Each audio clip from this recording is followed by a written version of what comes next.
এরপর প্রশ্ন হলো, আমি জেনেছি যার চরিত্র যেমন তার জীবন সঙ্গীও তেমন হবে। আমি আমার জীবনে জেনা লিপ্ত হয়েছিলাম, এখন সামনে বিবাহ চিন্তা করতেছি, তওবা ক্ষমা প্রার্থনার মাধ্যমে কি মাপ পেতে পারি? আশা করি উত্তর দিবেন।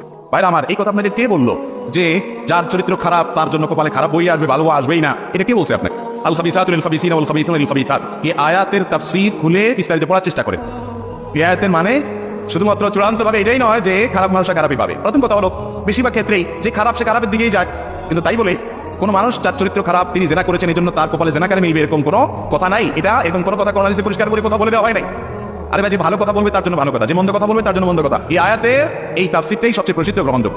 আরো তাফসীর আছে, কিন্তু তাই বলে কোনো আলেম পৃথিবীতে কোনো ফকিহ আজ পর্যন্ত এটা চূড়ান্ত বলতে পারেননি যে কারোর চরিত্র খারাপ হলে তার কপালে খারাপ বই মিলবে। এটাই কোরআন হাদিসে বলা আছে, এটা কোথাও নেই। কে বলেছে আপনাকে? আপনি নিজে আকাম কুকাম করে এখন হয়তো তওবা ইস্তেগফার করছেন, আল্লাহ মাফ করুক আপনাকে, তাই বলে এখন ফেরেশতার মতো একটা মেয়ে আপনার জীবনে হয়তো আসলো, আপনি মনে মনে বসলাতে ভাবতেছেন, হায় রে, এইটাও মনে হয় এই দলের। খবরটা